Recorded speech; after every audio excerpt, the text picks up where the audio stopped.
나는 올해 68이고 아내는 66이다. 우리는 지금 하루에도 몇 번씩 같은 말을 한다. 그때 왜 그 돈을 줬을까? 이 말은 후회라기보다는 이미 돌이킬 수 없다는 걸 아는 사람들이 내뱉는 체념에 가깝다. 나는 35년을 한 회사에서 일했다. 크게 출세한 건 아니었지만 결근 한 번 없이 묵묵히 다녔고 퇴직할 때는 남들처럼 퇴직금도 받았다. 아내도 마찬가지였다. 식당일, 청소일, 가사도우미까지 몸이 허락하는 한 쉬지 않았다. 우리가 평생 모은 돈은 크게 부자는 아니어도 노후는 남에게 손 안 벌리고 살 수 있겠다 싶을 정도였다. 작은 아파트 한 채, 통장에 남은 퇴직금과 노후 자금. 그게 전부였다. 그리고 그게 우리 인생의 마지막 안전망이었다. 아들이 사업을 한다고 했을 때 솔직히 마음이 불안했다.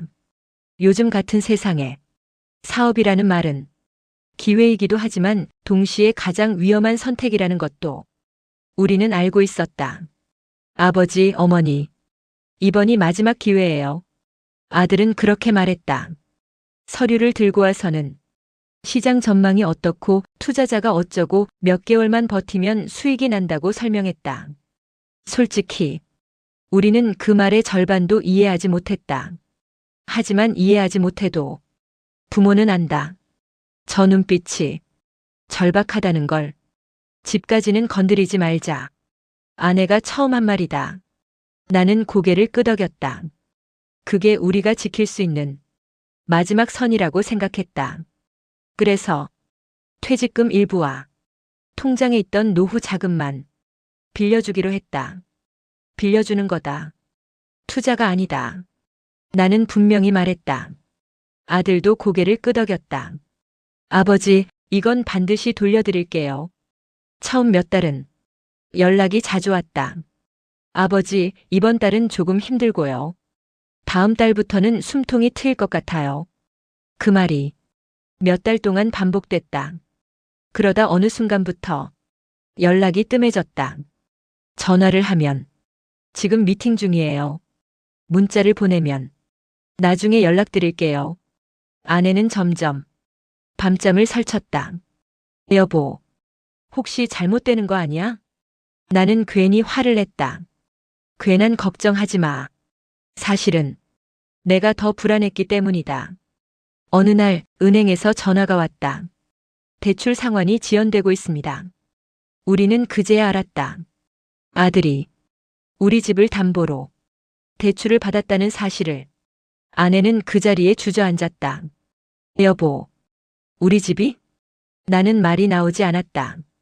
분명 집은 건드리지 말자고 했는데 아들은 우리를 설득할 시간조차 주지 않았다. 그날 저녁 아들에게 전화를 걸었다. 신호는 갔지만 받지 않았다. 문자를 보냈다. 무슨 일이냐? 지금 당장 연락해라. 답은 오지 않았다. 다음 날 아들의 집으로 찾아갔다. 문은 잠겨 있었고 관리인은 말했다. 며칠 전에 이사 나갔어요. 그 말이 내 귀에서 한참 동안 맴돌았다. 이사. 아니, 도망이었다. 며칠 뒤 우리는 알게 됐다. 아들은 사업이 완전히 실패했고 빚은 감당할 수 없는 수준이었고 연락을 끊고 사라졌다는 사실을. 그 순간 아내는 울지 않았다. 울 힘도 없었다. 대신 이 말을 했다. 여보, 우리 이제 어디서 살아? 독촉 전화가 오기 시작했다. 하루에도 몇 번씩 아침, 점심, 저녁 가리지 않고 상환 계획을 제출하셔야 합니다. 연체가 계속되면 경매 절차에 들어갑니다. 그 말은 협박이 아니라 사실이었다. 집에는 경매 공문이 붙었다. 아내는 그 종이를 여러 번 접었다 펼쳤다. 이 집에서 애 키웠는데 나는 아무 말도 못했다. 말을 하면 무너질 것 같았다. 노후라는 말이 이제는 사치처럼 느껴진다. 병원 갈 돈, 월세 걱정, 오늘보다 내일이 더 무서운 하루. 우리는 이 나이에 다시 빈손이 됐다. 자식은 사라졌고 집은 넘어가고 남은 건 빛 독촉과 불확실한 내일뿐이다. 요즘 아내는 자주 이런 말을 한다. 우리가 아이를 너무 믿었나 봐. 나는 대답하지 않는다. 누가 틀렸다고 말할 수 있을까? 부모는 믿지 않으면 부모가 아니니까. 하지만 분명한 건 하나다. 퇴직금은 노후를 지켜주는 돈이지 자식을 구해주는 돈은 아니었다. 그걸 너무 늦게 알았다. 오늘도 우리는 불이 꺼진 거실에 나란히 앉아 말없이 TV만 바라본다. 앞으로 어떻게 될지 아무도 모른다.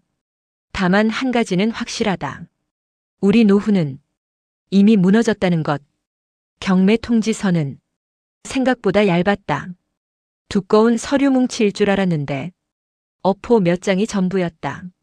아내는 그 종이를 식탁 위에 올려놓고 한참을 바라보다가 아주 천천히 물었다. 여보, 이 날짜가 우리가 나가야 하는 날이야? 나는 대답하지 못했다. 대답을 하는 순간 이게 현실이 되어버릴 것 같았기 때문이다. 그날부터 아내는 집안을 다니며 쓸데없는 물건을 버리기 시작했다.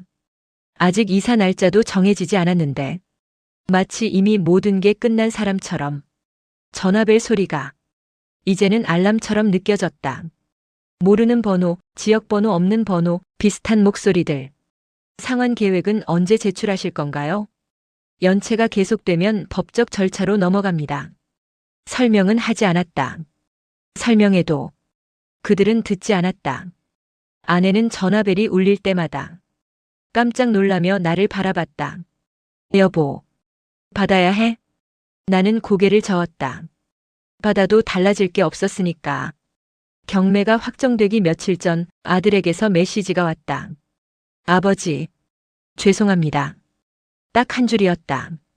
아내는 그 문자를 보고 웃었다. 웃다가 울지도 못한 얼굴로 말했다. 이제 와서 미안하다는 말이 무슨 소용이야. 우리는 답장을 하지 않았다. 그게 복수라서가 아니라 이제는 할 말이 없었기 때문이다. 이삿짐이라고 해봐야 상자 몇 개뿐이었다. 평생을 살았던 집이었는데 가져갈 수 있는 건 옷 몇 벌과 사진 몇 장뿐이었다. 아내는 마지막으로 거실 바닥을 쓸었다. 미안하다. 집아. 그 말을 듣는 순간 나는 고개를 돌렸다. 울음이 터질 것 같아서 우리는 보증금 적은 월세방으로 옮겼다. 창문은 작았고 겨울바람이 그대로 들어왔다. 아내는 밤마다 말했다. 여보, 우린 이제 얼마나 더 살까? 그 말엔 희망도 기대도 없었다. 그저 계산이었다. 병원비, 월세, 생활비, 숫자만 남은 노후. 밤이 되면 아내는 같은 말을 반복했다. 그때 그 돈만 안 줬어도 나는 그 말을 막지 않았다. 나 역시 같은 생각을 하고 있었기 때문이다.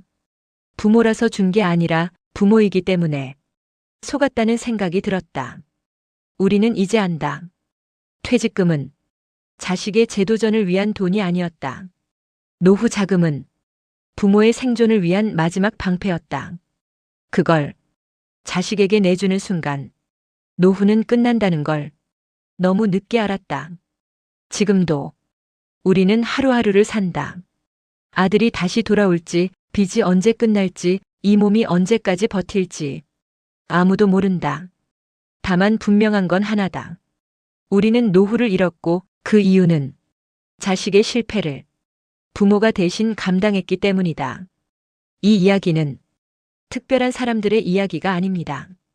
지금 이 순간에도 어딘가에서 같은 선택을 고민하는 부모들이 있습니다. 부디 이 사연이 누군가의 인생을 지켜주는 마지막 경고가 되기를 바랍니다.